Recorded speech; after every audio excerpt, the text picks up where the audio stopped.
Dîner de Thanksgiving. Ma tante a demandé ce que je faisais pour gagner ma vie.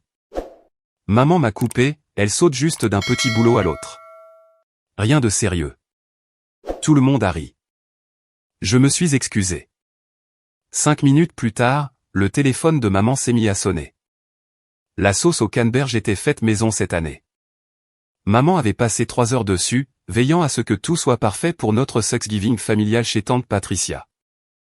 La salle à manger sentait le romarin et le beurre. 24 personnes étaient entassées autour de tables qu'on avait dû pousser pour accueillir tout le monde. J'étais assise entre mon cousin Derek et mon frère cadet, Nathan. Je picorais mes patates douces pendant que les adultes dominaient la conversation. Je suis Rosita, 32 ans, et j'ai passé les 4 dernières années à bâtir quelque chose que ma mère refuse de reconnaître comme un vrai travail. Mais nous y reviendrons. Alors, renifle Rosita, a dit tante Patricia, son verre de vin suspendu en l'air pendant qu'elle tournait son attention vers moi. Que fais-tu ces temps-ci? La dernière fois que j'ai entendu parler de toi, tu travaillais dans cette start-up technologique. La table s'est tue. Plusieurs paires d'yeux se sont tournés vers moi. J'ai ouvert la bouche pour répondre, mais maman a été plus rapide. Oh, elle saute juste d'un boulot à l'autre. Rien de sérieux. Maman a agité la main d'un air dédaigneux avant de croquer dans sa dinde. Tu sais comment sont les milléniaux. Ils n'arrivent pas à se poser. Les rires ont commencé avec oncle Tom, puis se sont propagés comme une traînée de poudre. Tante Patricia a essayé de cacher son sourire derrière sa serviette. Mon cousin Jessica a reniflé dans son verre d'eau. Même grand-mère Hélène ricanait, secouant la tête comme si j'étais une enfant confuse incapable de devenir une adulte responsable. Mon visage brûlait. Nathan m'a jeté un regard compatissant, mais il n'avait que 19 ans et dépendait encore de nos parents pour ses frais d'université. Il ne pouvait pas vraiment me défendre sans en subir les conséquences. Excusez-moi, ai-je dit doucement en me levant. J'ai besoin d'aller aux toilettes. Personne n'a vraiment remarqué mon départ.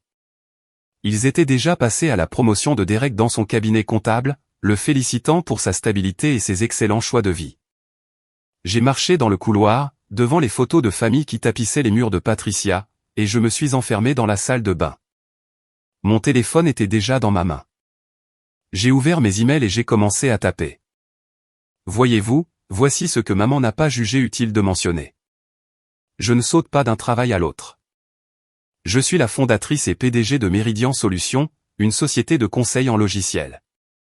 Nous sommes spécialisés dans les systèmes de gestion de bases de données personnalisées pour les moyennes entreprises du secteur de la santé. Je l'ai lancé il y a 4 ans avec 12 000 € économisés lors de mon emploi précédent, en tant que développeuse senior dans une firme de Boston. La première année a été brutale. J'ai travaillé 16 heures par jour, dormi sur le canapé de mon amie Amanda pendant 8 mois, et survécu avec des ramen et des sandwichs au beurre de cacahuète. Mais je croyais en ce que je bâtissais. J'ai embauché mon premier employé au 7e mois, un brillant programmeur nommé Marcus, qui a pris le risque de rejoindre ma petite entreprise inconnue. À la 2e année, nous avions 4 employés et avions décroché notre premier contrat majeur avec un réseau hospitalier du Connecticut. La 3e année nous a amenés à 12 employés et des revenus à 6 chiffres. Cette année, la 4e, nous avons franchi le cap des 7 chiffres. Nous avons maintenant 23 employés, des bureaux dans le centre de Boston et des clients dans 6 États. Mais maman, elle, raconte aux gens que je saute d'un boulot à l'autre. Elle n'a jamais posé de questions sur mon travail. Elle n'a jamais visité mes bureaux, jamais rencontré mes employés. Lorsque j'ai essayé d'expliquer ce que je faisais au dîner de Noël dernier, elle a changé de sujet pour parler de la nouvelle voiture de mon cousin Brandon. Lorsque je l'ai invitée à la fête du 3e anniversaire de mon entreprise, elle a dit qu'elle était trop occupée à organiser son club de lecture. La vérité, c'est que maman a une idée très précise de ce qu'est la réussite. Cela implique de travailler pour quelqu'un d'autre, d'avoir un salaire fixe et un titre qu'elle peut exhiber auprès de ses amis.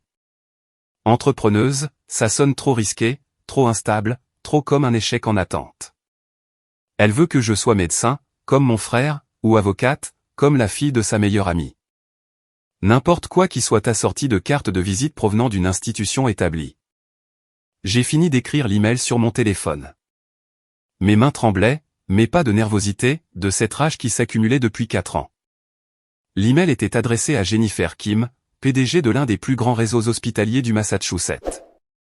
Nous étions en discussion préliminaire depuis 3 mois pour un contrat massif qui doublerait essentiellement le chiffre d'affaires de ma société. Le système dont ils avaient besoin était complexe. Il impliquait la migration de données de patients depuis 3 systèmes différents, une consultation sur la conformité HIPAA et une maintenance continue. Le contrat valait entre 2 et 3 millions d'euros sur 2 ans. Avant d'appuyer sur « Envoyer », je me suis remémoré tout ce qui avait mené à ce moment. Chaque commentaire dédaigneux, chaque fois que maman changeait de sujet quand j'essayais de partager une bonne nouvelle, chaque fête de famille où ma carrière était traitée comme une phase embarrassante dont je finirais par sortir. Il y avait cette fois où j'avais décroché mon premier contrat majeur avec une clinique du Vermont. Un contrat de 180 000 euros qui m'avait presque fait pleurer de soulagement, car cela signifiait que je pouvais enfin quitter l'appartement d'Amanda et me verser un vrai salaire. J'avais appelé maman ce soir-là, à bout de souffle, excitée, et elle avait dit « C'est gentil, ma chérie, mais as-tu pensé à postuler à l'université ? Ton père et moi pourrions t'aider avec les frais de scolarité. » Il y avait eu ce barbecue de famille, il y a 2 étés, où j'avais mentionné que nous embauchions notre 8e employé. Mon oncle Tom m'avait tapoté l'épaule avec condescendance en disant « Eh bien, c'est bien que tu restes occupé avec ton petit projet. » Mon petit projet ? Comme si je vendais des bracelets de l'amitié sur Etsy au lieu de gérer une masse salariale d'250 000 d'euros. Il y avait eu ce Noël où j'avais essayé d'expliquer notre cadre de conformité HIPAA à mon père, pensant peut-être qu'il comprendrait les défis techniques que nous avions surmontés. Il m'avait coupé au milieu de ma phrase pour demander à Nathan ses notes en biologie. Il m'avait totalement ignoré, comme si je n'avais rien dit. Mais le pire, c'était probablement mon dîner d'anniversaire il y a 2 ans. Nous étions allés dans ce restaurant italien que maman adore. Elle avait invité son amie Karen, dont la fille Émilie travaille comme directrice marketing dans une entreprise pharmaceutique. Karen avait passé 45 minutes à parler du salaire d'Émilie, de ses avantages sociaux, de son bureau d'angle, de sa voiture de fonction. Maman acquiesçait avec enthousiasme, me lançant parfois un regard qui signifiait clairement « Vois-tu, c'est ça la réussite ». Quand Karen a fini par me demander ce que je faisais, maman m'a coupé avant que je puisse répondre « Oh, Rosita fait du travail sur ordinateur, du freelance. Tu sais comment c'est. » Elle avait agité la main comme si elle chassait une mouche. On espère toujours qu'elle trouvera quelque chose de plus permanent. J'étais resté assise avec une fourchette de pâte à mi-chemin de ma bouche, trop stupéfaite pour la corriger. À ce moment-là, Meridian Solutions comptait 11 employés et un chiffre d'affaires annuel de 980 000 euros. Nous n'étions pas une opération clandestine. Nous avions un bail commercial, une assurance entreprise, un compte bancaire professionnel et un plan stratégique sur 5 ans. Mais pour maman, je faisais juste du travail sur ordinateur. Les carreaux de la salle de bain étaient froids sous mes pieds, me ramenant au présent. Je pouvais entendre les rires étouffés venant de la salle à manger. Probablement quelqu'un racontant une autre histoire sur sa carrière conventionnelle merveilleuse. Mon reflet me fixait depuis le miroir au-dessus du lavabo, et je reconnaissais à peine la femme que je voyais. Quand étais-je devenue si petite dans ma propre famille? Quand avais-je commencé à accepter leur récit sur ma vie au lieu d'insister sur la vérité? La réponse m'est apparue avec une clarté inconfortable. J'avais accepté leur version parce qu'une partie de moi craignait qu'ils n'aient raison. Une partie de moi se demandait si j'étais délirante, si bâtir ma propre entreprise n'était qu'une façon élaborée d'éviter le « vrai » travail. Chaque fois qu'un paiement client arrivait en retard, chaque fois que nous perdions un appel d'offres face à une plus grande firme, chaque fois que je devais puiser dans mes économies personnelles pour payer les salaires, cette petite voix dans ma tête murmurait que maman avait peut-être raison. Peut-être que je ne faisais que sauter d'un endroit à l'autre en prétendant être PDG, alors que je n'étais qu'une développeuse qui avait vu trop grand. Mais ensuite, je regardais Marcus, qui avait quitté une position confortable chez IBM pour rejoindre ma start-up parce qu'il croyait en ma vision. Je regardais Amanda, qui avait accepté une baisse de salaire pour devenir notre directrice des opérations parce qu'elle voulait construire quelque chose de significatif. Je regardais le reste de mon équipe, des personnes brillantes qui se présentaient chaque jour et versaient leur talent dans l'entreprise que nous créions ensemble. Ils croyaient en Meridian Solutions. Ils croyaient en moi. Pourquoi ma propre mère ne pouvait-elle pas en faire autant? J'ai ouvert mes contacts et j'ai fait défiler jusqu'au numéro de Jennifer Kim. Nous avions échangé nos numéros personnels après notre 2e réunion, quand elle m'avait envoyé un article sur les femmes dans le leadership technologique. Jennifer avait une 50aine d'années, 2 enfants adultes, et comprenait les dynamiques familiales d'une manière qui rendait la discussion facile. Lors de notre dernière rencontre autour d'un café, elle m'avait interrogé sur mon système de soutien. J'avais été honnête avec elle, d'une manière que je faisais rarement avec mes clients. Je lui ai parlé du scepticisme de ma famille, du sentiment d'être invisible lors des réunions, des suggestions constantes de ma mère pour que je trouve un vrai travail. Jennifer avait écouté, les mains serrées autour de sa tasse, et quand j'ai fini, elle a dit quelque chose que je n'oublierai jamais: mes parents ne sont pas venus à ma remise de diplôme de MBA. Ils pensaient que je gâchais ma carrière d'infirmière, que je prenais la grosse tête. Ce n'est que des années plus tard, quand je suis devenue administratrice d'hôpital, qu'ils ont enfin admis qu'ils avaient tort. Mais tu sais quoi? À ce moment-là, leur approbation ne comptait plus autant. J'avais déjà fait mes preuves auprès de moi-même. Puis, elle avait proposé d'appeler ma mère si nous signions le contrat Henderson. Parfois, les parents ont besoin de l'entendre de quelqu'un d'autre, avait-elle dit. Quelqu'un doté d'une autorité qu'ils respectent. Ça ne devrait pas être nécessaire, mais c'est ainsi que le monde fonctionne. J'avais refusé sur le coup, disant que ce n'était pas utile. Mais assise dans cette salle de bain, l'humiliation brûlant encore dans ma poitrine, j'ai réalisé que Jennifer avait raison. Maman n'allait pas me croire. Elle avait besoin d'une validation externe. J'ai envoyé un SMS à Jennifer: vous souvenez-vous de votre offre d'appeler ma mère? Je suis prête à accepter si elle est toujours d'actualité. 3 points sont apparus immédiatement: absolument. Donnez-moi son numéro. Je l'appelle dans 5 minutes, dès que j'ai fini d'examiner ses dossiers. Renifle, j'ai envoyé les coordonnées de maman, puis j'ai ajouté: merci, Jennifer. Cela signifie plus que vous ne le pensez. Nous, les femmes, devons nous entraider, surtout quand nos familles ne comprennent pas ce que nous bâtissons. J'ai mis mon téléphone dans ma poche et j'ai aspergé mon visage d'eau froide. Mon maquillage était encore intact, ce qui m'a semblé être une petite victoire. J'avais l'air apprêté, même si je me sentais émotionnellement déchiqueté. On a frappé à la porte de la salle de bain. Rosita, tu vas bien? C'était Nathan. J'ai ouvert la porte. Mon frère était dans le couloir, les mains dans les poches, l'air inquiet. J'ai entendu ce que maman a dit, m'a-t-il dit doucement. C'était vraiment nul. Oui. Je ne me suis pas senti capable d'en dire plus. Pour ce que ça vaut, je trouve que ce que tu as construit est incroyable. J'en ai parlé à mon colocataire la semaine dernière, de comment tu es parti de rien et que maintenant tu as toute cette équipe. Il était vraiment impressionné. Quelque chose en moi s'est desserré. Merci, Nathan. Ça m'aide vraiment. Maman ne veut pas être blessante, tu sais. Elle a juste cette définition étroite du succès et elle ne peut pas voir au-delà. Je sais, mais l'intention n'efface pas l'impact.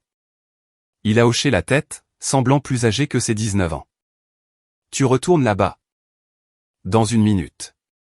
J'ai besoin de me reprendre d'abord. Prends ton temps. Je te garderai une part de tarte. Il a serré mon épaule et est retourné vers la salle à manger. Je suis resté dans le couloir un instant de plus, m'exerçant à adopter le comportement calme et professionnel que j'arbore lors des réunions avec mes clients. Rosita Mitchell, PDG de Meridian Solutions, une femme qui négocie des contrats à 6 chiffres et gère une équipe de professionnels talentueux. C'était qui j'étais, peu importait que ma famille le reconnaisse ou non. La femme qui avait quitté la table 10 minutes plus tôt était humiliée et petite. La femme qui allait y retourner serait différente. Elle serait quelqu'un qui venait de mettre en marche des événements qui changeraient tout. Jennifer et moi avions construit une relation authentique lors de nos réunions. C'était une femme autodidacte elle-même, ayant gravi les échelons depuis un poste d'infirmière pour finalement obtenir son MBA et gravir l'échelle administrative. Elle respectait ce que j'avais bâti et m'avait dit à plusieurs reprises qu'elle était impressionnée par mes connaissances techniques et mon leadership. Dans mon email, j'ai confirmé notre réunion de vendredi pour finaliser les termes du contrat et signer les documents initiaux.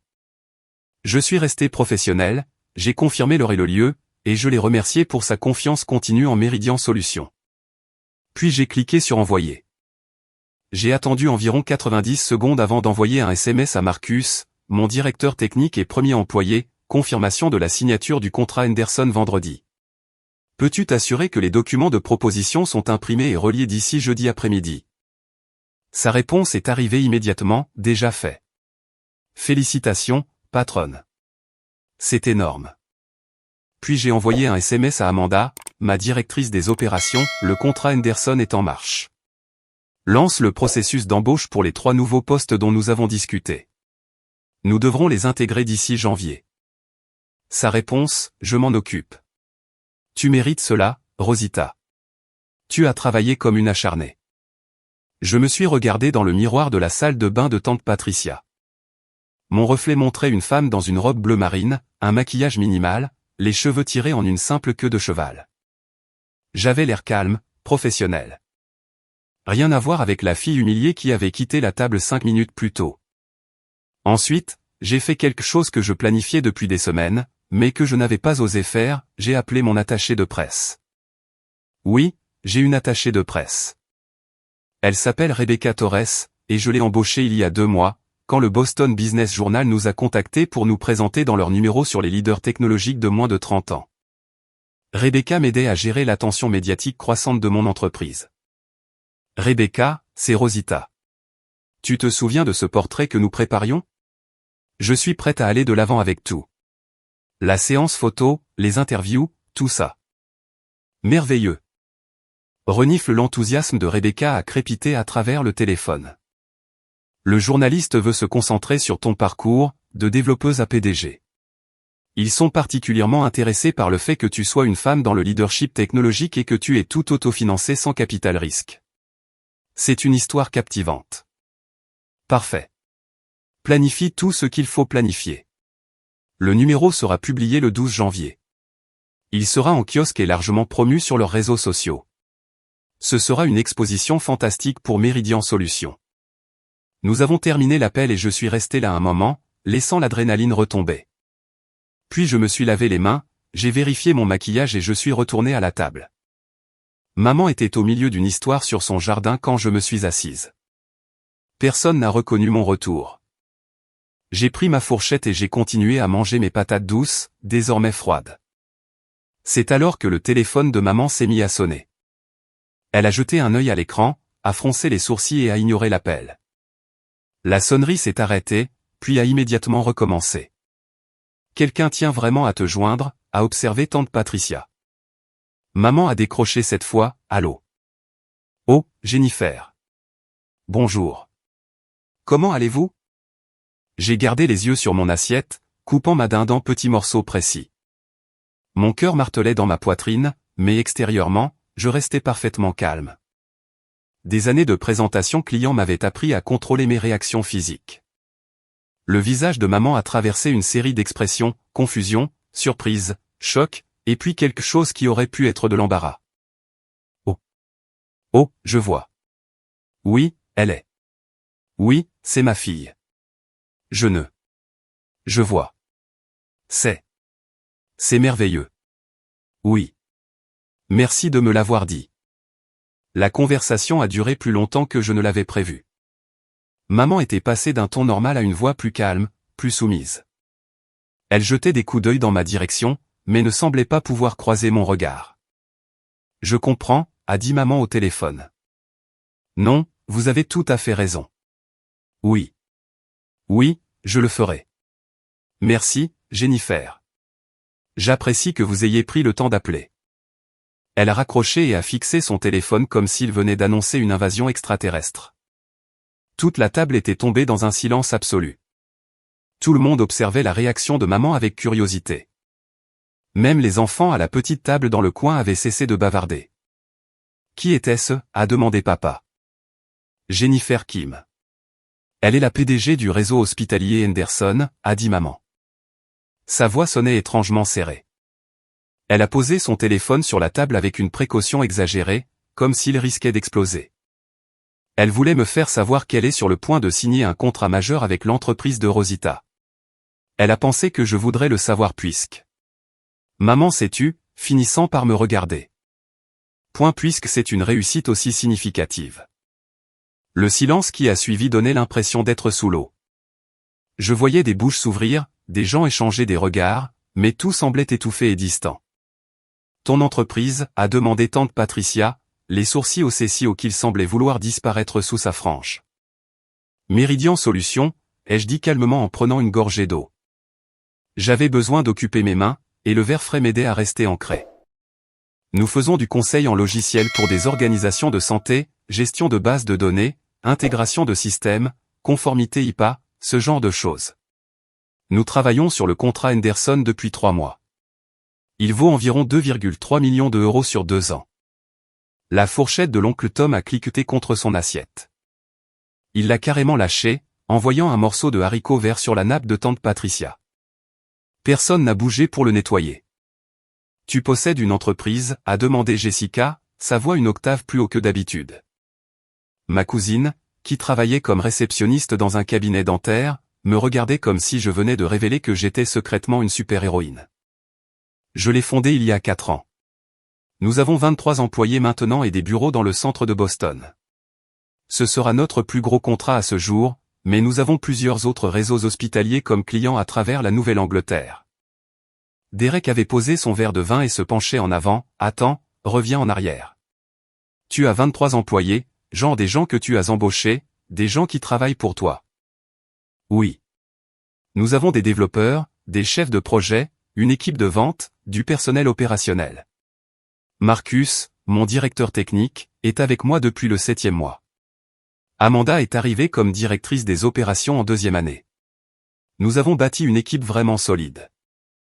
Grand-mère Hélène me regardait comme si je venais de révéler que je pouvais voler. Sa bouche restait légèrement entr'ouverte et elle avait complètement abandonné son dîner. 23 personnes. Rosita, ma chérie. Je n'en avais aucune idée. La plupart des gens ne savaient pas, ai-je dit, gardant un ton neutre même si mon estomac faisait des bonds.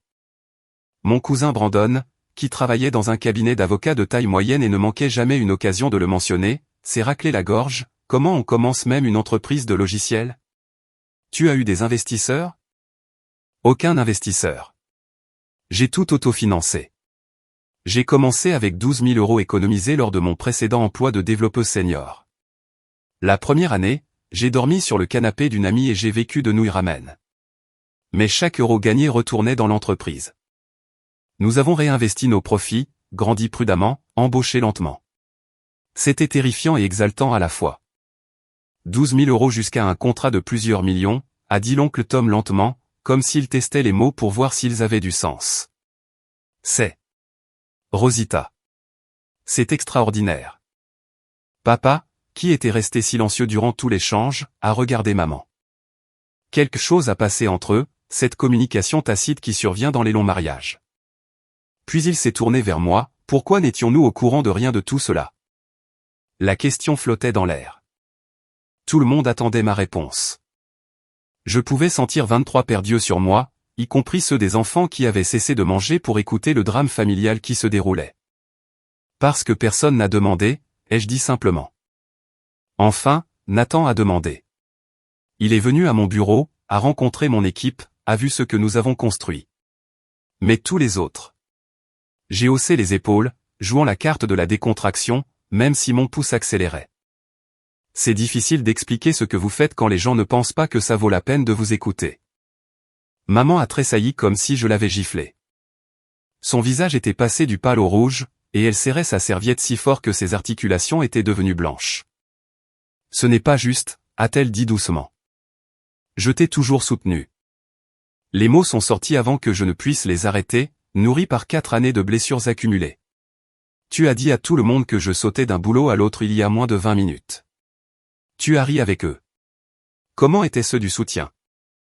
Je ne savais pas. Tu ne savais pas parce que tu n'as jamais posé de questions.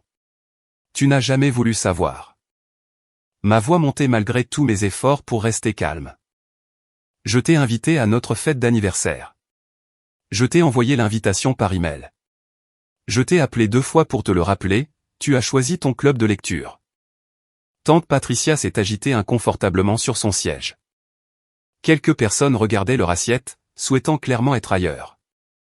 J'ai essayé de te parler de notre premier contrat majeur, ai-je continué. Je t'ai appelé le jour même où nous l'avons signé parce que j'étais si excité que je pouvais à peine respirer. Tu te souviens de ce que tu as dit? Les yeux de maman brillaient maintenant. Elle a secoué la tête. Tu as dit, c'est gentil, ma chérie, mais as-tu pensé à l'université? Tu as suggéré que je devrais obtenir un vrai diplôme au lieu de perdre mon temps avec du conseil. Rosita, a commencé papa. Mais j'étais lancé. À mon dîner d'anniversaire l'an dernier, tu as invité Karen pour qu'elle puisse passer 1 heure à parler de l'emploi d'Emily, chaque détail de son salaire, de ses avantages, de son bureau. Et quand Karen a demandé ce que je faisais, tu as appelé ça du travail sur ordinateur et tu as dit que tu espérais que je trouverais quelque chose de permanent. Maman, j'avais 11 employés à ce moment-là. J'avais un bail commercial et une assurance. J'étais permanente. La table était passée du silence au calme sépulcral. Même le chien de tante Patricia, qui mendiait des restes sous la table, s'était éclipsé dans le salon. Le mascara de maman commençait à couler. Une larme solitaire a tracé un chemin sur sa joue, traversant son maquillage soigneusement appliqué. « Je pensais te protéger », a-t-elle murmuré. Je pensais que si je n'en faisais pas toute une histoire, alors, si les choses ne fonctionnaient pas, tu ne serais pas embarrassé. Me protéger de quoi? De la réussite? De la fierté pour mes propres accomplissements?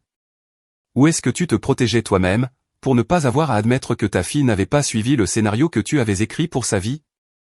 Les mots étaient durs, plus durs que je ne l'avais prévu, mais ils étaient aussi vrais. Maman avait toujours eu des idées très précises sur la façon dont nos vies devaient se dérouler. Nathan devait être médecin. Il suivait le plan.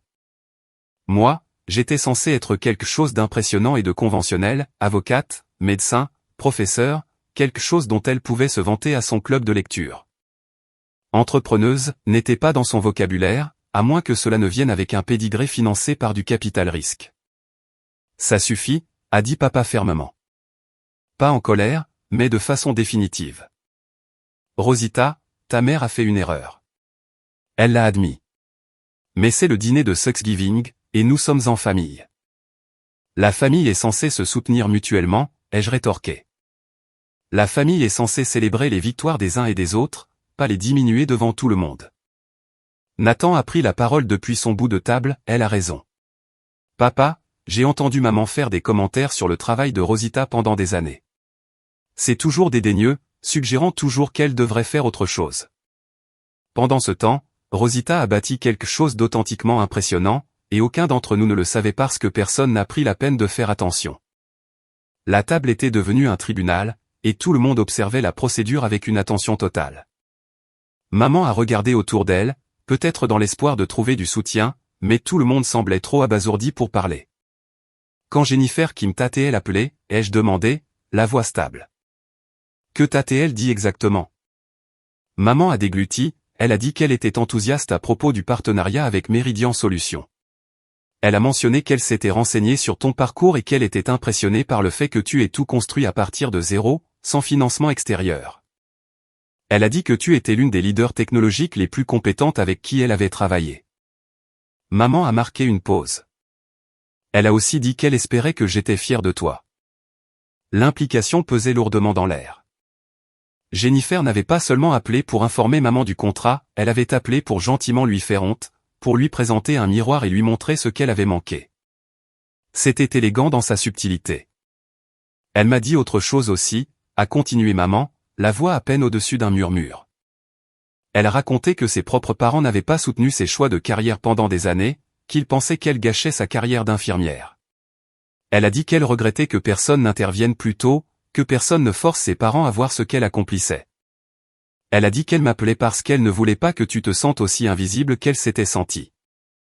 Ma gorge s'est nouée. Jennifer avait fait exactement ce qu'elle avait promis, mais avec compassion plutôt qu'agression.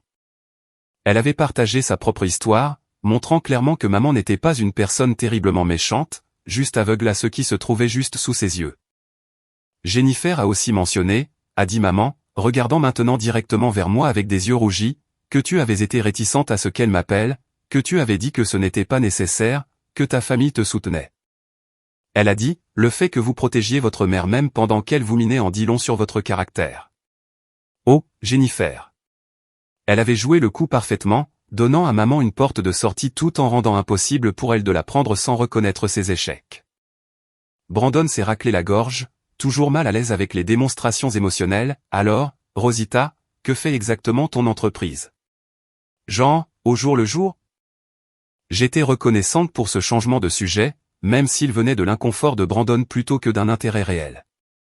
Nous aidons les hôpitaux et les organisations de santé à gérer leurs données plus efficacement. Quand vous allez chez le médecin et qu'il consulte votre dossier médical sur ordinateur, quelqu'un a construit le système qui organise toute cette information. Souvent, surtout dans les vieux hôpitaux, ce système est obsolète ou incompatible avec les nouvelles technologies. C'est là que nous intervenons. Et c'est là que tu travailles, a demandé Derek. Exactement. Nous migrons leurs données des anciens systèmes vers les nouveaux, en nous assurant que rien ne soit perdu ou corrompu. Nous les aidons aussi à se conformer aux réglementations HIPAA qui régissent le stockage et le partage des informations des patients. C'est un travail complexe qui nécessite de comprendre à la fois le côté technique et le côté médical.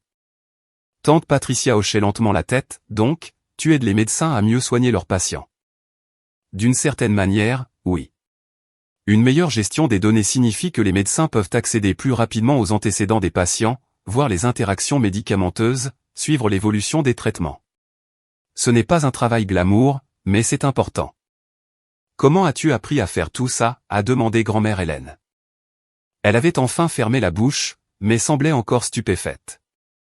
J'ai étudié l'informatique à l'université, puis j'ai travaillé comme développeuse pendant 6 ans avant de lancer ma propre entreprise. J'ai appris le côté santé sur le terrain, en travaillant avec des clients, en posant beaucoup de questions. Marcus, mon directeur technique, venait du milieu des logiciels médicaux. Donc, entre nous deux, nous avions les connaissances techniques et sectorielles nécessaires. « Et tu es rentable ?» a demandé l'oncle Tom. Il gérait une petite agence d'assurance, donc il comprenait les affaires d'une manière que les autres ne comprenaient pas. Nous sommes rentables depuis la 2e année. La première année a été rude. J'ai à peine réussi à me payer et j'ai réinvesti chaque euro gagné. Mais en 2e année, nous avons pris notre rythme de croisière, et nous avons augmenté nos revenus de 40 à 60% chaque année depuis. L'oncle Tom a sifflé, c'est une croissance exceptionnelle. La plupart des petites entreprises ont de la chance si elles voient 10% de croissance annuelle. Nous avons été stratégiques sur les contrats que nous poursuivons et sur la façon dont nous grandissons. Je ne voulais pas grandir trop vite et sacrifier la qualité, mais je ne voulais pas stagner non plus. C'est un équilibre délicat. Jessica s'est penchée en avant, sincèrement curieuse, quelle est la partie la plus difficile? Diriger ta propre entreprise, je veux dire. J'ai réfléchi à la question avec soin, la responsabilité. Quand vous travaillez pour quelqu'un d'autre, vous pouvez pointer à 17h et oublier le travail jusqu'au lendemain. Quand vous possédez l'entreprise, vous êtes responsable de tout. Chaque échéance de prêt immobilier d'un employé, chaque sécurité des données d'un client, chaque décision qui peut faire ou défaire le business. C'est avec vous tout le temps. Tu le regrettes, a-t-elle demandé. Pas une seconde. C'est la chose la plus difficile que j'ai jamais faite, mais aussi la plus gratifiante. Il y a quelque chose d'incroyable à bâtir quelque chose à partir de rien, à créer des emplois et à résoudre de vrais problèmes. Papa était resté silencieux durant tout cela, traitant l'information. Il était ingénieur, méthodique et analytique. Quel est ton plan à 5 ans, a-t-il finalement demandé. Une question qui semblait relever d'un intérêt authentique plutôt que de la simple curiosité pour le spectacle. Nous voulons atteindre 10 millions d'euros de revenus annuels et nous étendre au-delà de la Nouvelle-Angleterre, ai-je dit. Il y a des organisations de santé partout dans le pays qui font face aux mêmes défis. Nous explorons aussi des services adjacents, conseils en cybersécurité, migration vers le cloud, intégration de l'IA pour des outils de diagnostic. Ambitieux, a dit papa, et je ne pouvais pas dire s'il était impressionné ou inquiet. Je n'ai pas lancé cette entreprise pour rester petite. Je l'ai lancée parce que j'ai vu un besoin sur le marché qui n'était pas adéquatement traité. Nous sommes doués dans ce que nous faisons, et il y a de la place pour grandir. Ma cousine Rachel, qui était restée silencieuse jusque-là, a pris la parole. Comment gères-tu le stress? Ça ne t'empêche pas de dormir la nuit. Parfois, ai-je admis. Il y a des nuits où je reste éveillé à m'inquiéter d'une négociation de contrat ou d'un problème technique. Mais j'ai bâti une équipe solide. Je leur fais confiance pour gérer leur domaine d'expertise, ce qui signifie que je n'ai pas à tout porter seul. C'est de la délégation intelligente, a approuvé l'oncle Tom. Beaucoup d'entrepreneurs luttent contre le besoin de garder le contrôle. J'ai appris cette leçon à mes dépens.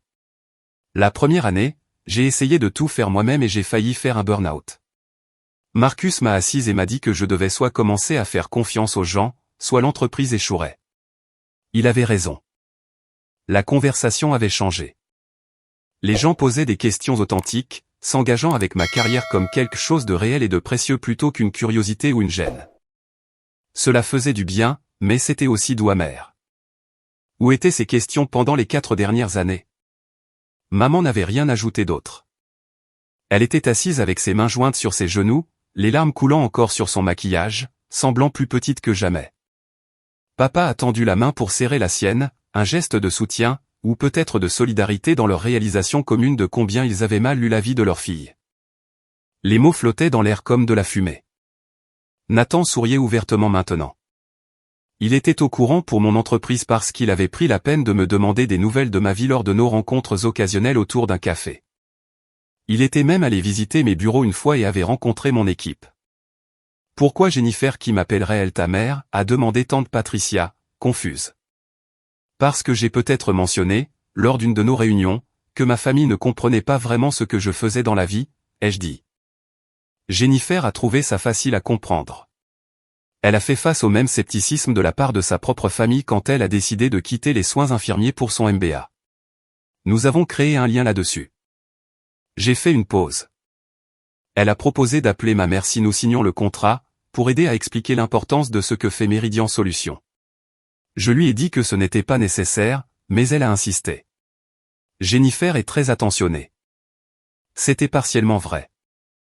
Jennifer avait proposé, et j'avais initialement refusé, mais après l'humiliation de ce soir-là, je lui avais envoyé un SMS rapide depuis la salle de bain disant que j'avais changé d'avis si l'offre tenait toujours. Elle avait répondu immédiatement par un emoji, pouce levé. Maman fixait son assiette, le visage rouge. 2,3 millions d'euros, a répété l'oncle Tom comme s'il testait les mots. C'est incroyable, Rosita. L'entreprise rapportera environ 1,8 million cette année en revenus totaux, ai-je ajouté. Nous projetons 4,1 millions l'an prochain avec le contrat Henderson et 3 autres deals dans le pipeline. Papa, qui était resté silencieux tout ce temps, a enfin parlé, pourquoi n'étions-nous pas au courant de tout cela? Parce que personne n'a demandé, ai-je répété. Nathan a demandé. Il est même venu à mon bureau. Mais les autres? J'ai haussé les épaules. C'est difficile d'expliquer ce que vous faites quand les gens ne pensent pas que ça vaut leur temps. Tante Patricia s'est raclé la gorge, je présente mes excuses, Rosita. Je pense que nous avons tous fait des suppositions. C'était une erreur de notre part. C'est bon, ai-je dit, bien que nous sachions tous que ce n'était pas vraiment bon. Je voulais juste que les choses soient claires, je ne saute pas d'un travail à l'autre. Je bâtis quelque chose de réel, quelque chose dont je suis fier depuis 4 ans. C'était difficile et parfois effrayant, mais je n'ai jamais faibli dans mon engagement. Maman n'avait rien dit d'autre. Elle fixait toujours son assiette, sa nourriture intacte. La conversation du dîner a finalement repris, mais l'énergie avait changé. Les gens ont commencé à me poser des questions sur mon entreprise, sur le travail que nous faisions, sur mes employés. Derek voulait en savoir plus sur notre modèle de revenus. Tante Patricia a posé des questions sur l'équilibre vie pro-vie perso. Grand-mère Hélène n'arrêtait pas de dire, je n'en avais aucune idée. Je n'en avais aucune idée, en me tapotant la main. Après le dîner, j'ai aidé à débarrasser la table.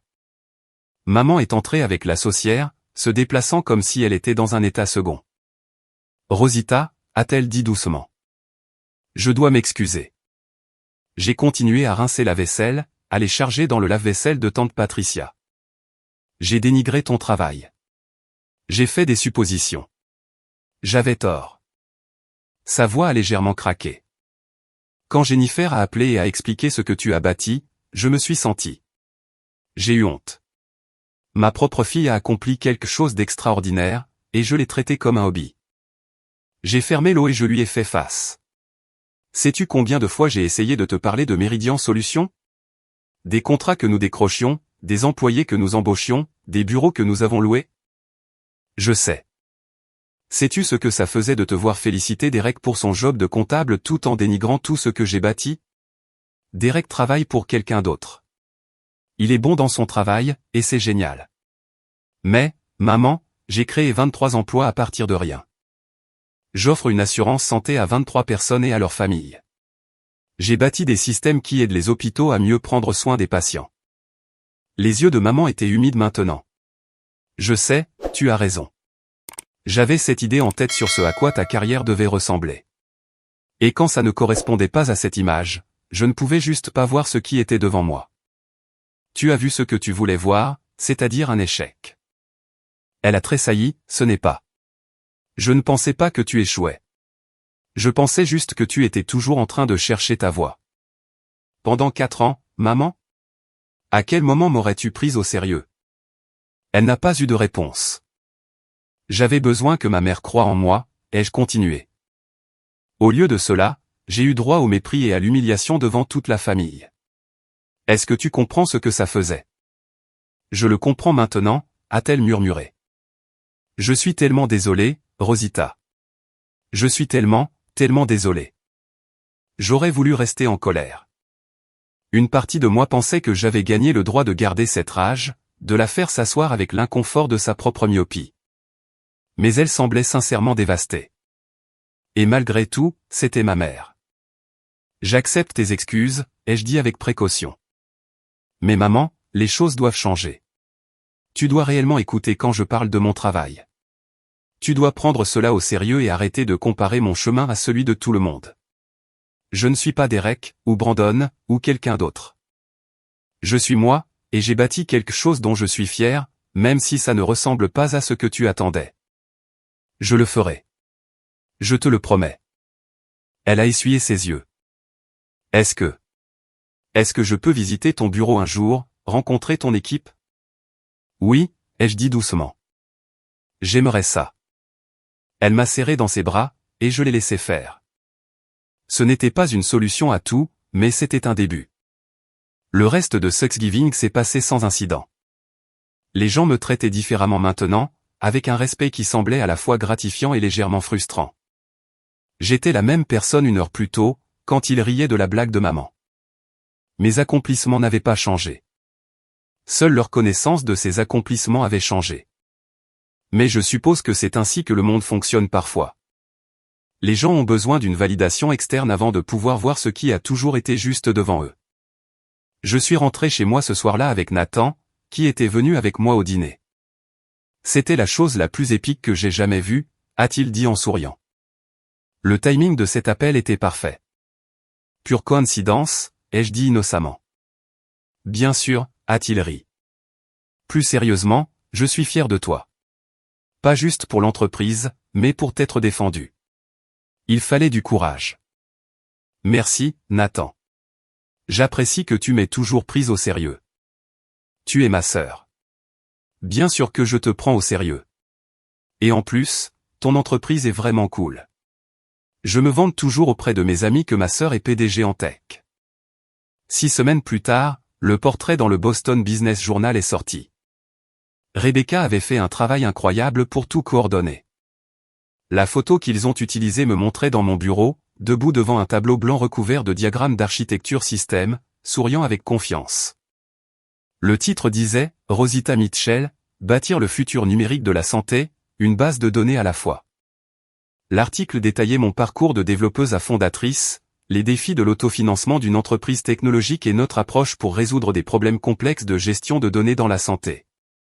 Ils ont interviewé Jennifer Kim, qui a donné un témoignage élogieux sur notre travail.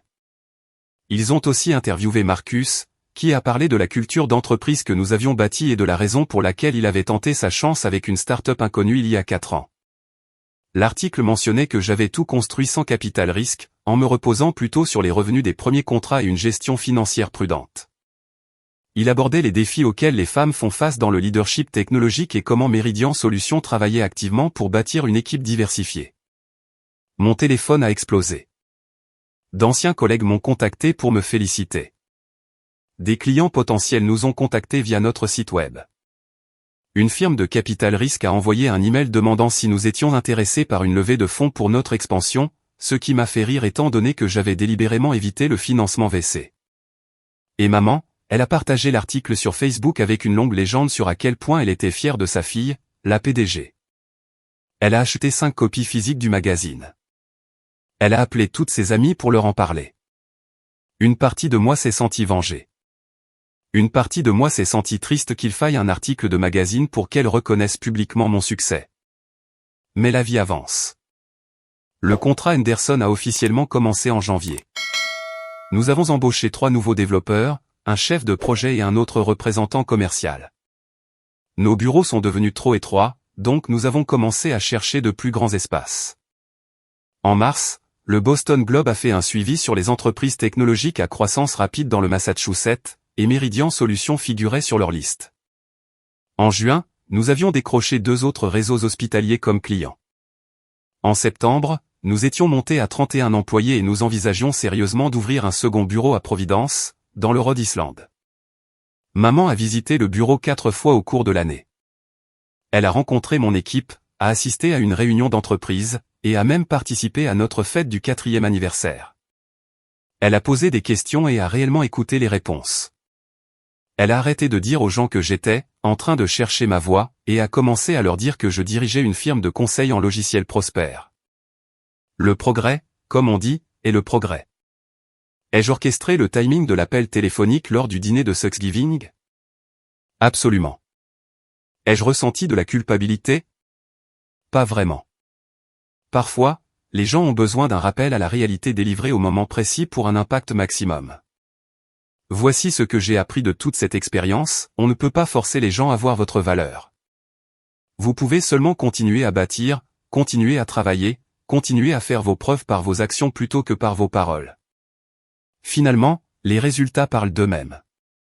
Et quand les gens commencent enfin à prêter attention, c'est à vous de décider si vous les laissez revenir ou non. J'ai choisi de laisser maman revenir, mais à mes conditions. Elle n'a plus le droit de dénigrer ma carrière ou de me comparer de manière défavorable aux autres. Elle doit me rencontrer là où je suis, pas là où elle pense que je devrais être. Quant au dîner de Thanksgiving de tante Patricia, j'y ai été invité cette année.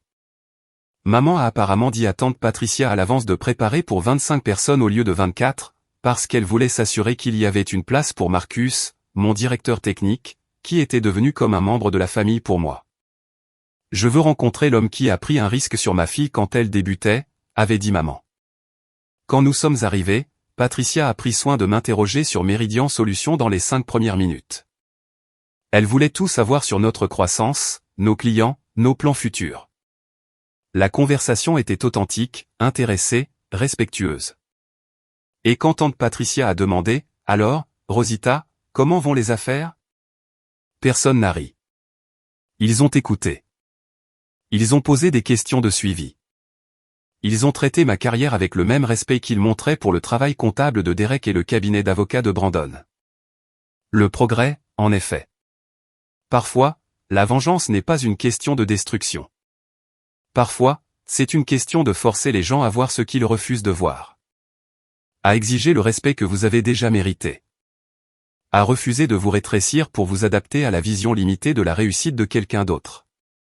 J'ai bâti quelque chose de réel. J'ai créé des emplois. J'ai résolu des problèmes. J'ai dirigé une équipe. Et maintenant, enfin, ma famille le sait. C'est là la vengeance la plus douce.